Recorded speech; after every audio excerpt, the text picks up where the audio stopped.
this is Papia and welcome to my channel and another new vlog. Shadow turns to sun rays.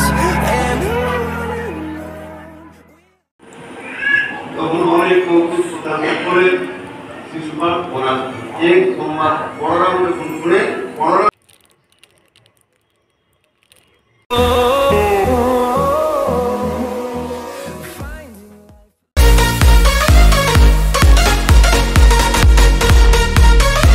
Hello everyone, this is Papia and welcome to my channel and another new vlog. So শুভ সন্ধ্যা, কেমন আছো তোমরা সবাই? আগের দিন তোমাদের সাথে share করেছিলাম জগন্নাথের স্নানযাত্রা দুপুরবেলা।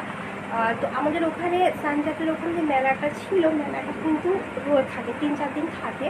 তো আজকে যেহেতু বিকেলবেলা ফ্রি আছি, কোনো কাজ নেই, তো ভাবছি যে মেলাটায় ঘুরে আসি, তোমাদেরকেও মেলাটা দেখাবো।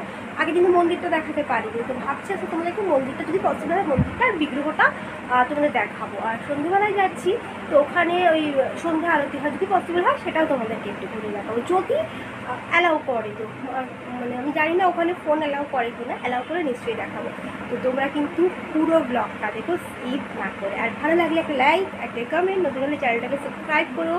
এটা আমার একদম নিউ চ্যানেল, তো প্লিজ তোমরা চ্যানেলটাকে প্লিজ সাপোর্ট করো। দেখতে থাকো। তারপর দেখো আমরা কিন্তু বিকেল রেডি হয়ে একদম আজকে একটা ভ্যান রিক্সা পেয়েছি, তাতে চলে গেছি এই যে শ্রী জগন্নাথ মন্দিরের। এখানে কিন্তু লেখা আছে জগদীশ পণ্ডিতা শ্রীপাঠ। তো এই জায়গাটার অনেক মাইথোলজিক্যাল স্টোরি আছে, শোনা যায় এটা নাকি 500 বছরের পুরনো। তো দেখো আজকে এসছি হচ্ছে আমিও আর আমার বড় মাসি, আর কেউ আমাদের সাথে আসেনি। তো চলো তোমাদেরকে মন্দিরটা আজকে ঘুরে দেখাই। তো এইটা হচ্ছে মন্দির। এই সাইডটা কিন্তু আগের দিন আসিনি। আগের দিন যেটা মেলা ঠেলা যেটা হচ্ছিলো স্নানে, যে ওটা আলাদা ছিল। আর এটা যেটা স্টোরি আছে মেথোলজিক্যাল বলা হয়, এটা নাকি 500 বছরের পুরনো। আর যে জগদীশ শ্রী পণ্ডিত আছে, তাকে নাকি জগন্নাথের স্বয়ং আদেশ দিয়েছিলেন এই মন্দিরটা তাকে তৈরি করার জন্য। তবে হ্যাঁ, বাকি জায়গা যেখানে দেখবে না যে ওই বিগ্রহের মধ্যে জগন্নাথের সাথে বলরাম সুভদ্রা আছে, এখানে কিন্তু জগন্নাথ দেব একা অধিষ্ঠান করে।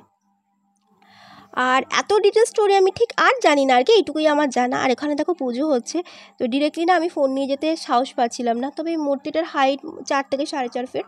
আর ওখানে তো সন্ধ্যাবেলা ভোগ আরতি, তারপর আর কি ওই মানে ওখানকার যে পুরোহিত অনেক কিছু কথা তাদের শোনাচ্ছিল আর কি, তারা সবাই মন দিয়ে শুনছিল।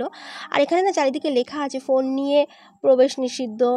তো যে জন্য আমি ভয় পাচ্ছিলাম, তো আমি লুকিয়ে না একটুখানি ভিডিও ফটো তুলেছিলাম তোমাদেরকে সাথে শেয়ার করব বলে। আর সত্যি কথা বলতে আমার ভয়ও লাগছিল। আর তোমরা দেখো বুঝতে পারবে আমার হাত কাঁপছিল, আর মাঝে মাঝে ক্যামেরা এদিক ওদিক হয়ে যাচ্ছিল।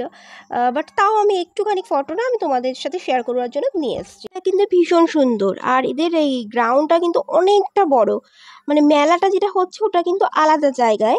আর এটা হচ্ছে মন্দির, মানে মন্দিরের এটা হচ্ছে মানে মেইন পার্ট। আর এটা হচ্ছে অফিস। এখান থেকে বোধহয় দুপুরে ভোগের জন্য এখানেই হয়তো টিকিটটা কাটতে হয়। আর এটা হচ্ছে রান্নার জায়গার বাসনগুলো দেখে আমি এসেছিলাম। কড়াইটা এত বড় ছিল কি বলবো, আরে বাস আমি জাস্ট ওটা রেডিয়াসটা দেখে জাস্ট মাপার চেষ্টা করছিলাম কত বড় হতে পারে। আর এটা হচ্ছে উনুন, যেখানে আর কি বড় বড় কড়াইগুলো রেখে আর কি রান্না হয়। আর এই ঘরটা এখানটা দেখতে মানে দেখাতে পাচ্ছি না, এখানে কাঠ বোঝাই রয়েছে। আর এটা এতগুলো হচ্ছে এখানে কল, এটা হচ্ছে খাওয়া দাওয়ার পর হাত টাত ধুতে হচ্ছে। মন্দির থেকে বেরিয়ে আমরা হচ্ছে ওই মেলার দিকে একটু যাচ্ছি। মেলাটা যেহেতু এখনও শেষ হয়নি, তো মেলা মানে আমরা ভাবলাম মেলাতে খানিকটা ঘুরে ঘুরে দেখি। ফার্স্টে আমরা বুঝতে পারছিলাম না, তো তারপর মেলার ভিতর ঢুকে দেখছি মানে এদিক ওদিক করে মানে বিশাল বড় মেলাটার অনেক কিছু জিনিসপত্র পাওয়া যাচ্ছিল। তো মেলায় তো গেলে মানে এত ভালো লাগে না, চারিদিকে আলো থাকে আর এত জিনিসপত্র। তো আমরা ফার্স্ট হচ্ছে ঘুরে ঘুরে দেখিনি কোথাও গেলে, তারপর যদি মনে হয় কোনো কিছু কেনার মতন তো কিনি। বাট অবশ্যই দামটা না কম্পেয়ার করে নিতে হয়, কারণ দেখা গেল মেলায় না কোনো জিনিসের দাম অনেক বেশি হয়। তো এখানে দেখছিলাম অনেক ধরনের সানগ্লাস রয়েছে, চশমার ফ্রেম রয়েছে। তো নিয়ে আমাদেরকে দেখাচ্ছিল, বাট এখান থেকে সেরকম কিছু নিইনি। আর চুড়িগুলো খুব সুন্দর ছিল, কিন্তু একটা কালারও না আমার পছন্দ মতো হচ্ছিল না। আস্তে আস্তে যতই মেলার ভেতরে যাচ্ছিলাম ততই অবাক হয়ে যাচ্ছিলাম। বাইরে থেকে না বোঝা যাচ্ছিল না যে মেলাটা এক্স্যাক্টলি কতটা বড়।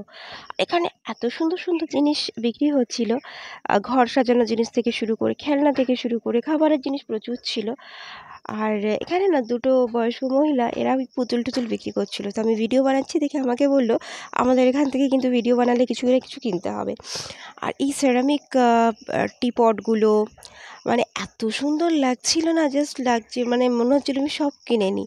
ভীষণ সুন্দর এখানে ছিল, এখানে কিছু সেরামিক কিছু ঘর সাজানোর জিনিসও ছিল, ফ্লাওয়ার ভাস ছিল। আর এটা হচ্ছে ওই স্নানের জায়গাটা, এখানে যে আগের দিন যেখানে ওই জগন্নাথ দেবকে রেখে স্নান করানো হচ্ছিল, জায়গাটাও অনেকটা বড়, অনেকটা দূর থেকে দেখছিলাম না, বুঝতে পারছিলাম না জায়গাটা। আর এই জায়গাটার আশেপাশেই মেলাটা হচ্ছে। আর আমি তো মানে সব দোকানে গিয়ে গিয়ে আমি জিজ্ঞাসা করছিলাম মানে এটার দাম কত। আর আমি কোনো কিছু জিজ্ঞাসা করলেই ধরে দেখলেই মাসি বলছিল মনে হয় এটা কিনবি নাকি। তো আমার তো কিছু, আমি না মেলায় ঘুরে ঘুরে ভিডিও বানাচ্ছিলাম দেখে এরা না মানে লিটারালি আমাকে ডাকছিল, বলছিল তুমি আমাদের ভিডিও বানাচ্ছ, ভালো করে বানাও। আমি ফার্স্ট মানে সাহস পাচ্ছিলাম না আর কি। আজকাল অনেক কিছু দেখছি অনলাইনে যে ভিডিও করতে গেলে আর কি রেগে যাচ্ছে। তো বললো তুমি ভিডিও তোলো, তো কোনো ব্যাপার না, আমরা তো বাস মজা করছিলাম, তোমার কিছু না কিনলেও চলবে। তো যাই হোক, তারপর আমি এই দোকানটা গিয়ে দেখি এই দোকানে খুব সুন্দর সুন্দর ডলস ছিল। আর এই সাইডটায় খাবারের দোকানটা ওই সাইডটায় ছিল, ওটা ভাবলাম ওটা পরের দিকে যাব। আর এই স্ট্রিমারগুলো দেখো জলের মধ্যে চলছিল। তো আমি এখন ছোটোবেলায় না এগুলো খুব কিনতাম, এই কাচের এই যে কি বলবো পাখিগুলো, এগুলো খুব ভালো লাগতো। কিন্তু কিছুদিন পর ঘরে রেখে দিলে না কালারটা না ফেড হয়ে যায়। এবার কাচেরগুলো আমার নিতে সাহস পাই না, মানে আমাদের বাড়িতে তো ভূতুবাবু আছে।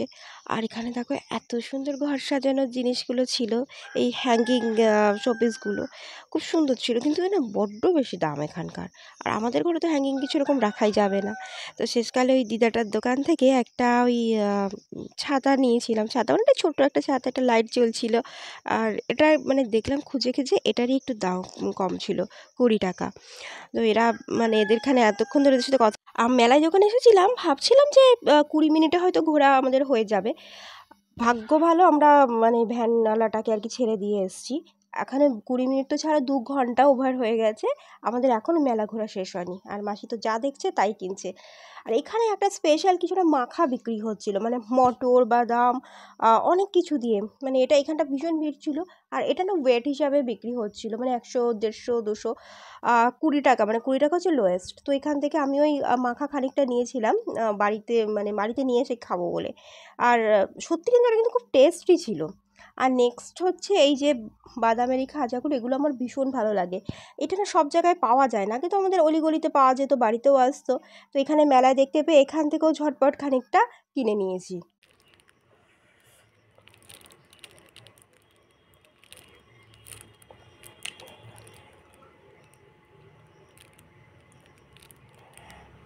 করতে করতে গলা শুকিয়ে গেছে, তাই ভাবলাম এই দোকানে দাঁড়িয়ে আমরা একটু লস্যি খেয়ে নিই।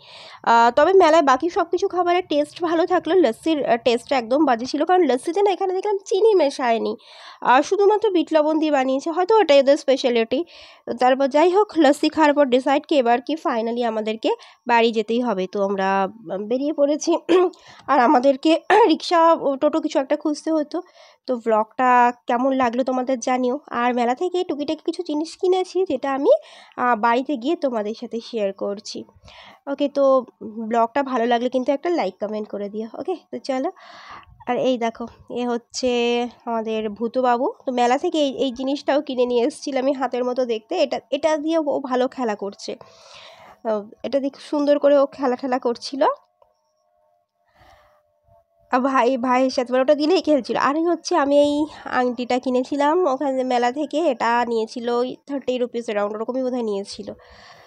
আর হচ্ছে এই লেজার রাইডটা, এটা এটা মাসি কিনেছে। আর এই ছোটো ছাতাটা, এটা তো বোধহয় তোমাদেরকে দেখিয়েছিলাম, কিনেছি। আর এই দেখো লেজার রাইডটা।